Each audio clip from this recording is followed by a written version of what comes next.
On into the Wolverine recruiting show, Clayton Sayfie with EJ Holland. Remember to go to thewolverine.com. You can use the promo code BLUE60 for 2 months of our premium content absolutely free. So check us out on that free trial.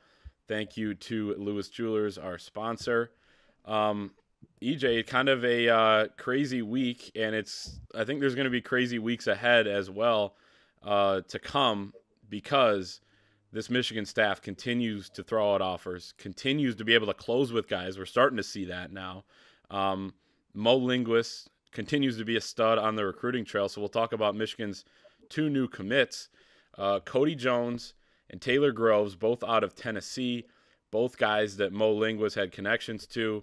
So it's kind of hard not to talk about these guys like as a package in a way, because they committed at the exact same time, and because Mo Linguist was kind of the in there. So I guess, how did it all come together before we talk about exactly what Michigan's getting with each of these guys on the field? They also are going to play the same position, so it's hard not to kind of package them together. Yeah, with Cody Jones and Taylor Groves, these were 2 new names. Even when I found out they were committing, we kind of got the heads up a few days before they both committed last Friday. But I think they were still, fresh in my mind. I was kind of taken aback. I was like, oh, they're committing now, just because they had each received, Taylor especially, Taylor had just received an offer like a week and a half prior to his commitment. And then Cody was one of the first kids Mo Linguist offered, but still that was only, a little less than a month ago. So it was just such a quick turnaround. But honestly, we've talked about Mo Linguist a lot on this show. It's the Mo Linguist effect. It's completely real. He knows how to close with top DBs. I mentioned this in previous shows. He had the 2019 cycle where he had 3 top 100 defensive backs commit to him at Texas A&M. He turned around the following cycle and landed a 5-star corner before he departed to the Dallas Cowboys. So he knows how to win top recruitments, and more importantly, he has relationships that have been long-lasting and that have been built throughout his time at Minnesota and at Texas A&M. He's a Dallas guy, so he knows a lot of people in the South, not just in Dallas, but throughout the state of Texas and in the South in general. And those relationships helped a lot. Both Cody's mentor and Taylor's mentor were the ones to give me heads up on their incoming commitments. And so and they both love Mo Linguist. And, the cool thing about Mo, one of the best stories I've heard is when he was when he took the job with the Dallas Cowboys, he didn't forget about these guys. He didn't forget about the mentors and the coaches and the 7-on-7 coaches he built relationships with.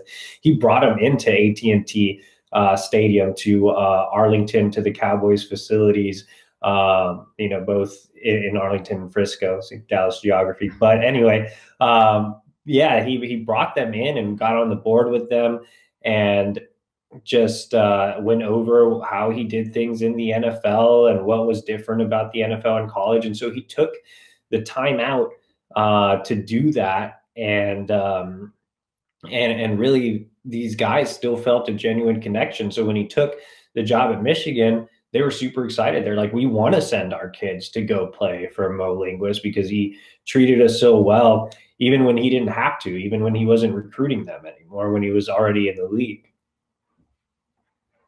Yeah, and I think it's kind of that type of relationship building, focus on recruiting, aggressiveness that you're kind of seeing with, Mo Linguist, probably most especially. I think people are noticing it the most, especially because he's the first guy in this new staff to really close with some guys that are basically exclusively his recruits. But you're seeing that energy kind of put into the recruiting trail, and we've talked about it the last couple of weeks, but just the fact that as soon as he was hired, he was throwing out offers. He was probably reconnecting, if he had lost any sort of connection with anybody in the recruiting world, reconnecting with those people and everything. What's Michigan getting with these 2 kids, both 4 stars out of Tennessee, which is becoming, kind of a rising area for some talent. Your thoughts on what they're going to bring to this Michigan defensive backfield?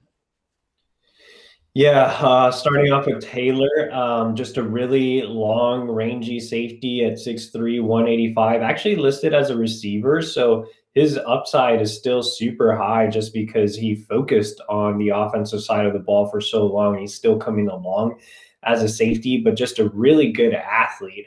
I was actually told that Mo Linguist watched his basketball tape first and came away so impressed with that once he turned on the football tape, it took a whole 2 minutes for him to be like, okay, this is a kid we're definitely going after, because the athleticism transitions over to the football field. Again, he's just so long. He's very springy. He can go up and get it because he played receiver. He kind of has an idea of what the offense is trying to do. So the way he's able to dissect plays and make plays on the ball is special. And I think he's only going to continue to get better. And so he's a true safety take for Michigan. On the flip side of the coin, you have Cody Jones, who is listed as a safety, but is actually being recruited as more of a corner nickel type of guy. He's just really solid. He plays running back at the high school level too. He's just a really good athlete. He's really checks the boxes in all areas. I actually saw him at the Pylon All-American experience in Dallas when I went down to see J.J. McCarthy and Junior Colson and Christian Dixon. They had an underclassmen tournament as well that Cody took part in. And so I didn't really hone in on him too much because he wasn't a Michigan recruit at the time, which is crazy. This was just like last month, and now he's not only a Michigan target, but a commit. But he played safety, he did some corner, he just moved around in the secondary, so he provides a lot of versatility. And so that's what you're getting in Cody Jones, just a versatile guy that has a really high floor and still has room to grow as well. So I think even though they're both technically safety takes, they're not really going to play the same position. They actually complement each other really well. Right, and that's huge, I think, to get guys that, it's not you're just stacking one position. They're kind of filling out the roster, especially at the secondary spot. I guess all four spots outside of Dax Hill, where Michigan is kind of looking for guys to step up at. And obviously this will be down the road, but so 2022 starting to take form a little bit. Michigan with 6 commits as it stands right now.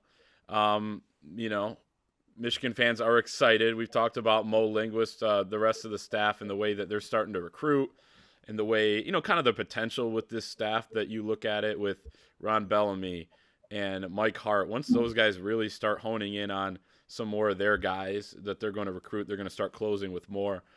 Who might be next for Michigan to join this 2022 class, as the focus is now officially, as we're over a week past signing day, officially on the next cycle? Yeah, I'm going to do a Who's Next, which you can find over at thewolverine.com. Use promo code BLUE60, get 60 days free. But I'll give you two names. Shameless plug. Yeah, I know, right? No, I'll give you 2 names on the video, and both big names. Starting off with Josh Burnham, 4-star linebacker out of Traverse City. Both Clayton and I had a chance to watch him in game this fall, and he, again, is another guy that checks the boxes for me. Just really an athletic specimen that did everything for Traverse City. When I went out to watch him, he scored half a dozen touchdowns. So he can do it all. I think he's a versatile linebacker and one of the best in the country. He is looking to make a decision fairly soon. And I think, it's slowly becoming a Notre Dame, Michigan battle, with Ohio State starting to fade a little bit. I think it's going to come down to those schools. Our Josh Hamhold had a really good update with him today that you can also find over at the Wolverine. And I think that, Michigan's always just been recruiting him extremely hard. And even though there's been a staff shakeup on the defensive side of the ball, he's starting to develop really good relationships with those guys, especially with Mike McDonald, who's been pressing him. He's already familiar with Brian Jean Mary. So overall, I think Michigan can close with Josh. And I've had my future cast pick in for a while just because he grew up around a family of Michigan fans. That's the program I feel like he's most comfortable with. Again, Notre Dame's making a big push, so that's something to watch. But with a decision coming soon, I still feel like Michigan can definitely close with him. And then to give you the other kid, it's a 5-star cornerback, Will Johnson, of course. On Friday or last Friday, Michigan picked up the commitments from Taylor Groves and Cody Jones. The day before that, Mo Linguist actually got on the phone with Will Johnson and said, hey, we're getting commitments from these guys. This is how you're going to fit in. with Cody Jones, with Taylor Groves. This is what you all can bring to the secondary. This is how you guys will mesh together. And Will was definitely impressed with that pitch. In fact, Will messaged me that day, Thursday night, and he was like, hey, he basically was like, hey, looks like Michigan's getting some commits. And, we were both like, oh yeah, we know. And, then he told me about how Mo Linguist pitched him on that and how he was going to study Taylor Groves and Cody Jones's film. And so I think Will's really excited about what's going on at Michigan. He's developed a really good relationship with Mo Linguist early on. And I think, the Wolverines are in a position to fend off Ohio State and USC and keep Will a legacy recruit home. Both of those schools are still very involved in his recruitment, but overall, I feel like the connections, the job Mo Linguist has done, will eventually win Will over, and it wouldn't be surprising to see him commit in the next couple of months. It's crazy, and we can keep harping on it, but just the job Michigan's really done. If you would have, and we did talk about this a month ago or a month and a half ago or whenever, it didn't look great. Michigan was coming off of basically a holiday break from everything because there was so much uncertainty. They get everything set, and the new staff is doing a really, really good job with Will Johnson. To circle back to Josh Burnham, I agree with you that he's a high-end talent, very athletic. You said he did everything for his team. He does everything for his team. He plays quarterback. That involves a lot of throwing. They also run him a ton. And then he's the middle linebacker who is basically shutting things down in the middle. He also has to get to the edge and make some plays that his teammates can't make. So I was impressed with him when I saw him a few weeks ago, actually, late in the Michigan State playoffs that got delayed all the way until January. And then talking to him after that game, his eyes kind of lit up when I started asking him about Michigan. They did lose, so it was kind of sad asking him a little bit about the game. Then we got into recruiting. His eyes lit up talking about Michigan. His eyes did light up as well talking about Notre Dame. And he did not mention Ohio State when he was asked, what teams were really coming after him the hardest or the teams he's most interested in. Obviously, Ohio State's been involved there, but I thought it was kind of telling that he didn't bring them up as much. And like you mentioned, Josh Hamhold with an update kind of talking about those two schools that are standing out for Josh Burnham, but he certainly seems to like Michigan and have them high on his list. But yeah, if they were able to land these two kids, especially in state, we're talking about a hell of a start to the 2022 class overall. There's absolutely no doubt. When you look at the 2022 class and the guys that are in it, you continue to see guys that have been committed for a while now, especially Alex Van Sumeren, the defensive tackle out of Essexville. His brother's currently on the roster, and Ben Van Sumeren, though there's been some rumors that he may look around now that there's a new defensive staff in place. And then Marlon Klein, another kid who continues to get offers, the tight end out of Raboon Gap, Georgia. These guys continue to get attention. Alex Van Sumeren has said on the record that he wants to take visits at some point. So while they're committed as of right now, I guess, what are your thoughts on just kind of these guys continuing to get attention from different schools around the country, especially Van Sumeren with the attention he's gotten from Alabama and a ton of big schools?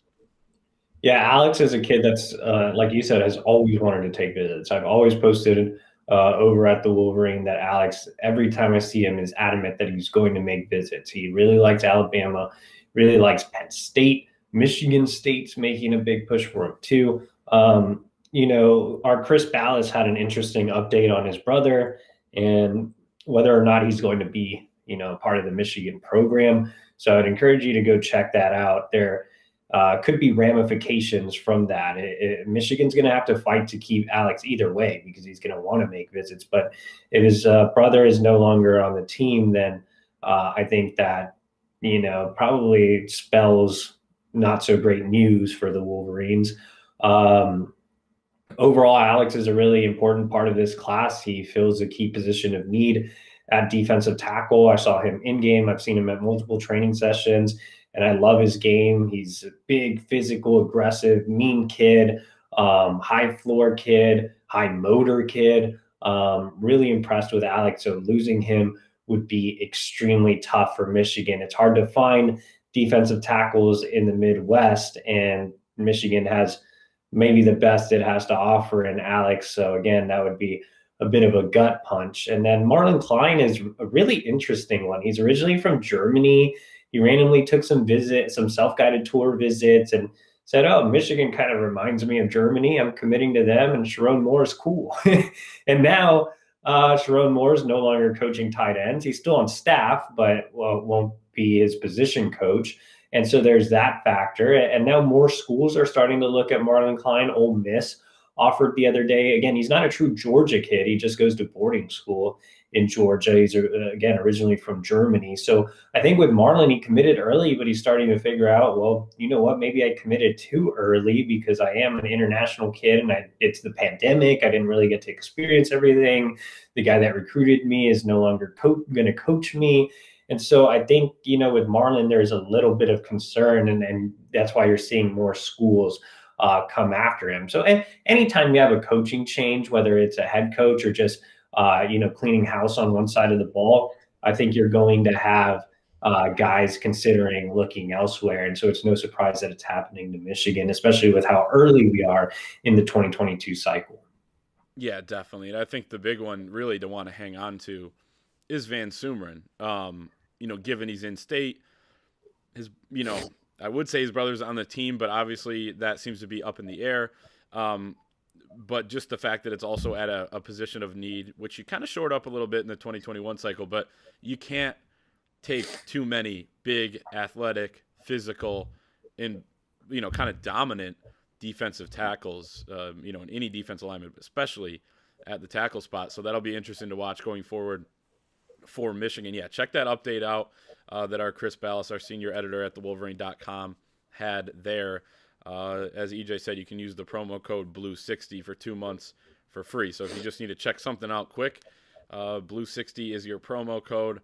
That is our show for this week, and we'll see everyone next time.